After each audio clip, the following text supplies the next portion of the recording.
M.A. Sanchez, Miguel Sanchez here. Want to go a little bit over Eric Townsend's interview with Stephanie Kelton on his podcast, Macro Voices, which I've enjoyed for quite some time. Wonderful interviews. Art Berman, Jeff Snyder, a Shy Girl, a few other people. Wonderful. I enjoy these. I listen to these multiple times. This last interview that he had with Stony Brook professor Stephanie Kelton was a massive disappointment because I anticipated Eric's questions to be a little bit more in depth and not just pandering to her. And I strongly believe that Ms. Kelton only agreed to this interview with the questions that were agreed upon previous to doing it. But before I actually go into what I disagree with Ms. Kelton and Eric, I want to state this simple tenet of, or I think it's called a plank of communism, one of Marx's 10 planks, which is centralization of credit in the hands of the states by means of a national bank with state capital and exclusive monopoly. This is Marx himself, right? He agrees with MMT so far. All right, and abolition of all inheritance rights, which I'll get to in the interview because you kind of touched on this. So, first of all, Ms. Kelton says the word government, and this is a 30-minute interview. She says the word government 43 times. So that already tells you where her thought process starts off with government spending first, right? Because MNT is about government spending, government programs, and whatever other opaque things they got going on, right? Because we all know one thing as a fact, that government is easily corruptible. It doesn't matter which party, it doesn't matter. Because government's made out of individuals, and individuals have their own incentives, right? But that's just me approaching it in a way a praxeological economist would look at the government. But, so first of all, Ms. Kelton,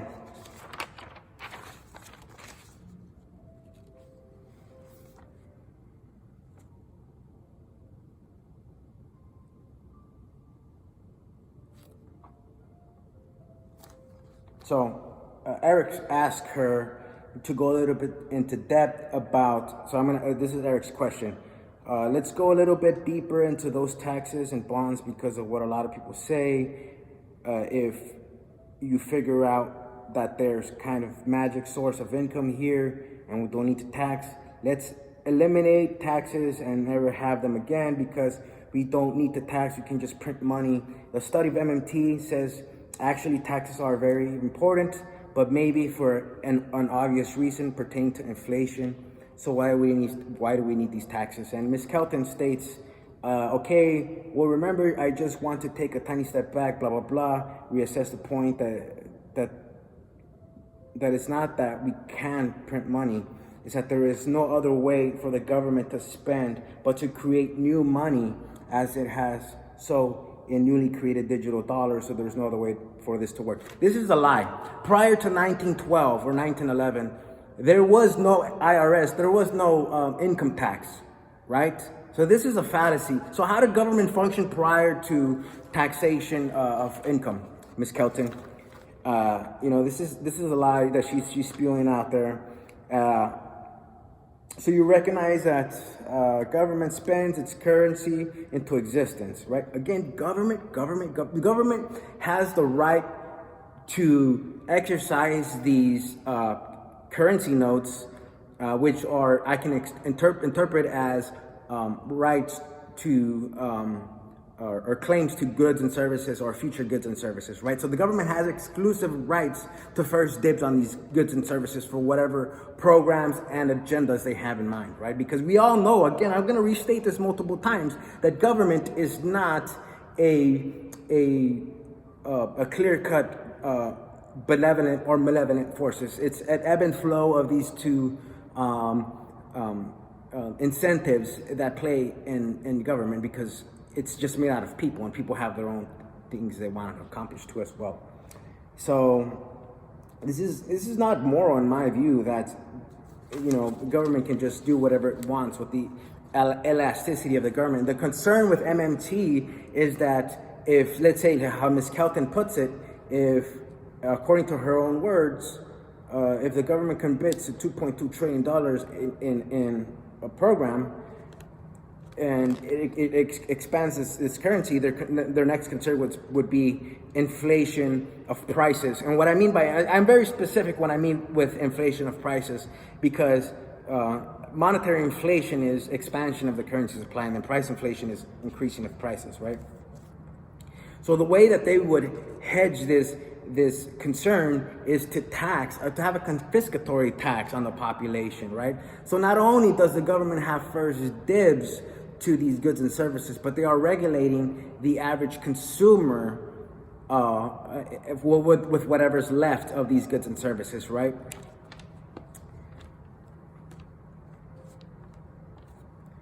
And here Ms. Kelton also states that once the currency has been started up, now people are accustomed to having this currency around. They begin making their own payments and transactions in that currency, and the government can use a tax lever pull for some of those dollars back out of their hands. So they're saying it's like a vacuum cleaner, right? We're going to give you this money, but you know what? Hold on 1 second.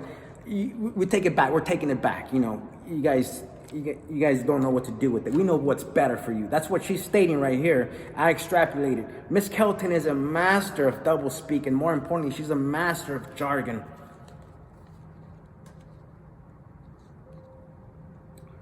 And to offset or to mitigate the inflationary pressures, it matches up some of this new spending with higher taxes.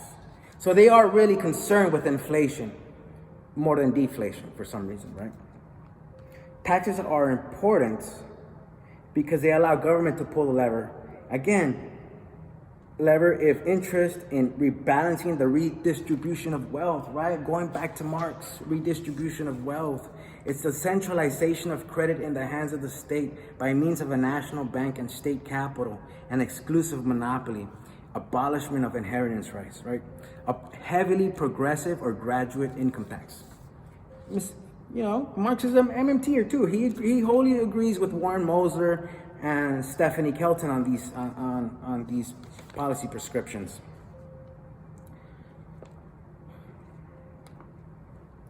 Again, quoting Ms. Kelton, there is no pairing of higher taxes to go along with this.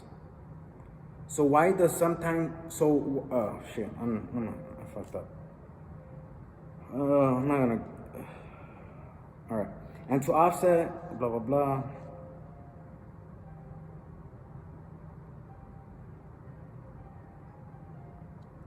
Quoting Ms. Kelton again. So you say, I'm going to put this new tax on or push this existing tax higher because I think the distribution of wealth and income has become so extreme that we want to try to rebalance things, right? They think.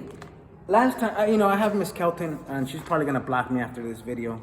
Ms. Kelton on Twitter, and I noticed that there was a picture where she said, "Oh, I'm off to New York," and she was driving what appears to be a Mercedes AMG A35, 2020 model. It's a pretty nice car. I'll give you hats off, Ms. Kelton. I really like. I have an affinity for German engineering or cars, as you can tell. But this is a $40,000 car, so this redistribution of wealth will also apply to you as well, I am assuming, right?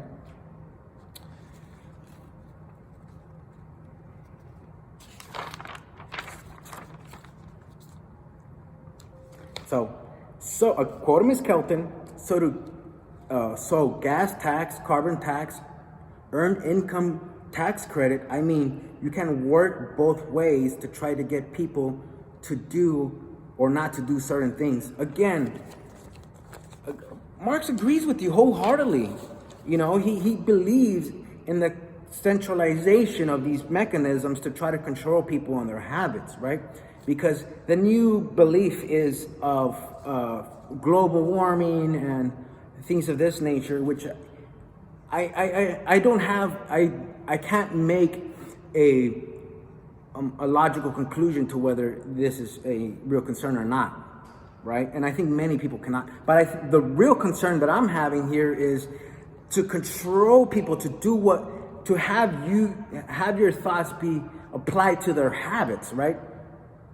You're trying to control people, right? This is very Orwellian in my view.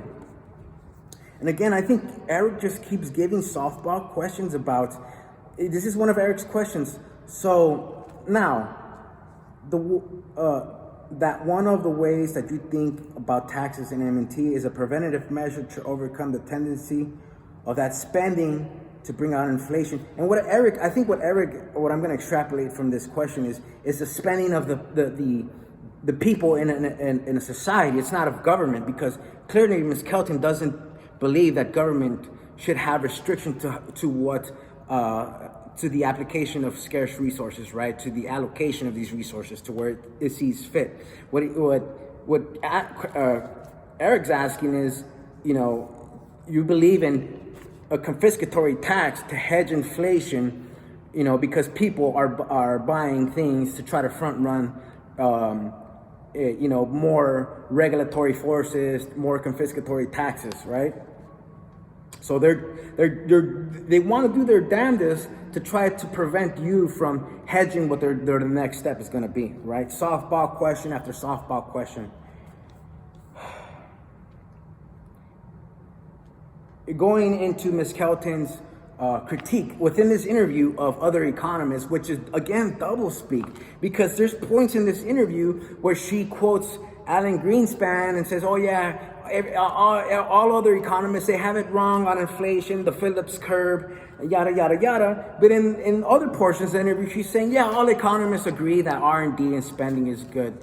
Infrastructure spending is good for the economy, right? So it's double speak. She's a master of it. Hats off to Warren Mosler for constructing Warren Mosler economics.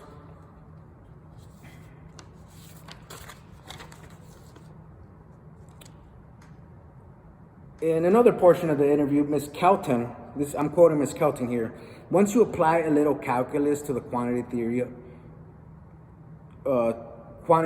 to the equation of exchange, then you know that inflation is always and everywhere a monetary phenomenon. Once supply growth accelerates, inflation will accelerate to the same degree. Well, that clearly is silly, right? She's like saying, that's stupid, that's silly, right? And we know we have decades of experience with QE where people who relied on thinking that expected quantitative easing to drive inflation or possible hyperinflation. She's admitting that Japan has been implementing modern monetary theory since I believe in the late 80s, early 90s, with I think his name was Satoshi. I can't remember his last name. I had it here written down. You know what I'm talking about. He's a BOJ governor during that time, Satoshi something. So she's saying, hey, we've done this before. It works, right? But do you guys recall there was a period in time I read an article where the Imperial Gardens in Tokyo had a higher ticket than the entire state of California. Imagine one small piece in Japan had a higher price than everything in the entire state of California, right? That's called hyperinflation. That's hyperinflation, right? And again, the way that she believes that to stem this kind of inflation is confiscatory tax on the population, not a control of the or reduction of government spending or government allocation of these resources, right? It's all about government spending, government regulation, government this and that. And I'm very disappointed with you, Eric, because you didn't ask the right questions. The questions that I really anticipated were really about the ramifications of these monetary policies on commodities, equities, and financial instruments going forward, right? Because we all know that dollar, euro dollar, and the treasury market are the biggest markets in the world. And this is my concern. This is what I try to digest, right?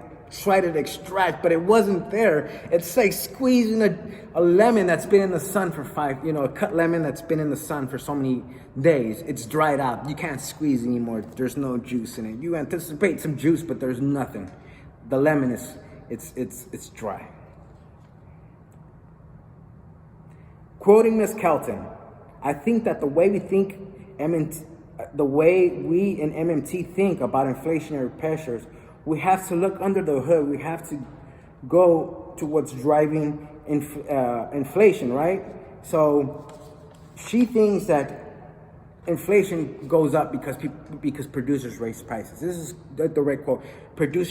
Inflation happens because producers raise prices, right? Again, double speak.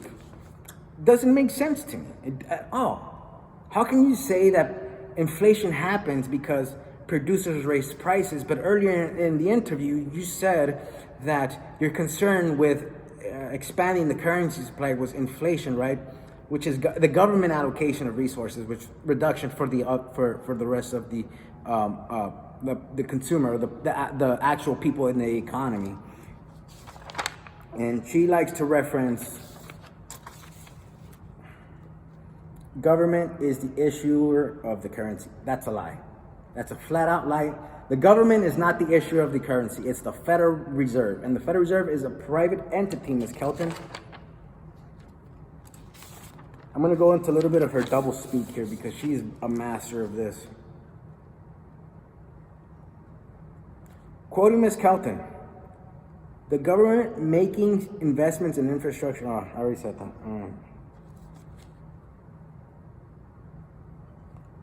I want to be clear, I'm quoting Ms. Kelton, I want to be clear to all of that and get us to a place where we have a more constructive, fruitful national debate about our priorities and what the proper role of government is, right?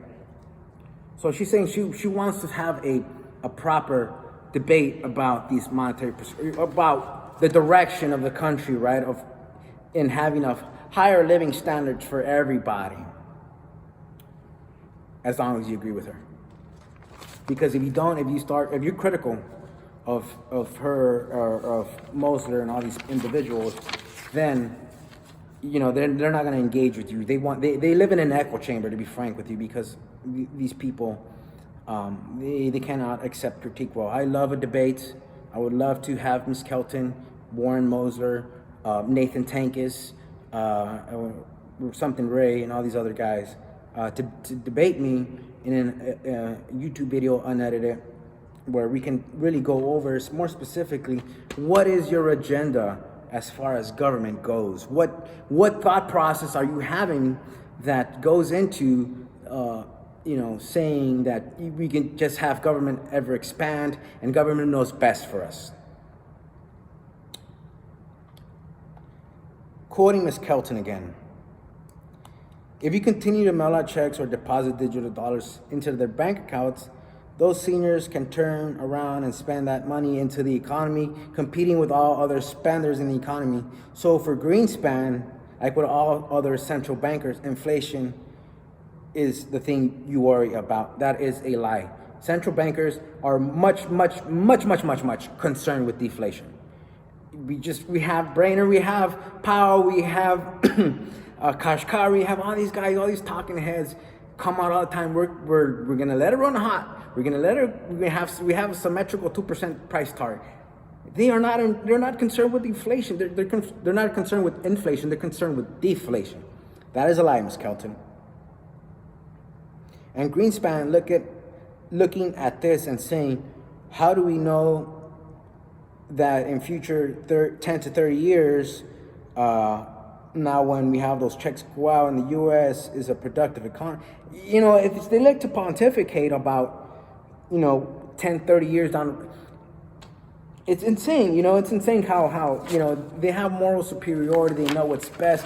What I extracted from this interview was Ms. Kelton, every MNTer, they know it all. They know 10 years down the road what's going to happen if we do this right now, right? Because not only do we have to save the planet, we have to have income equity, right? Which is making everybody equal. right? Which is not a good thing. If you recall what the Soviets did in the 50s and 60s, if you recall what the Soviets did after the Bolshevik Revolution, if you recall what Pol Pot did, if you recall with what Che Guevara did in Cuba, and I think in Angola or another part of the country, if you recall what this thought process does about equity, about making people equal, and we go back to this same road. They call it something else, modern monetary theory. You know, to me, it's quiet Marxism.